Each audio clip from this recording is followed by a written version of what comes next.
In this video, I'll detail how to add keyboard on iPhone on iOS 18. So if you're using a particular keyboard on your iPhone and you want to add additional keyboard, then your iPhone permits you to do that. So if I download this video, you found this video helpful and informative, please don't forget to like and subscribe.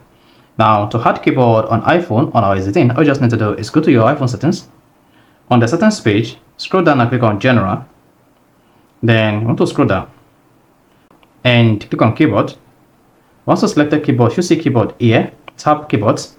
Then you can see I have one keyboard here, which is English USA. Then you can see add new keyboard, click on that.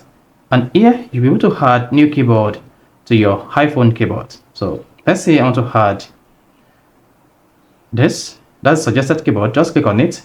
Then choose how you want the keyboard to be arranged. So if you want it to be arranged in the default, deselect all this. And if you want the keyboard to be arranged in this format, choose it. And then go ahead and click on the done button. Then once you hit the done button, this keyboard will be downloaded and added to your iPhone keyboard like this. Now to add additional keyboard again, like you want to add your local language keyboard, just scroll down to whatever you see your local language keyboard. Here, select that.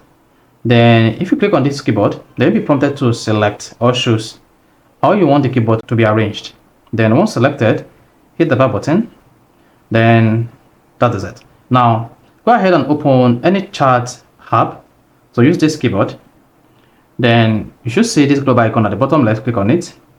Then you'll be able to switch between keyboard on your iPhone. You see that? So this is Yoruba, my language, this is local language, and this is English keyboard. So that's how to add keyboard to iPhone on iOS 18. So if you found this video helpful and informative, please don't forget to like and subscribe.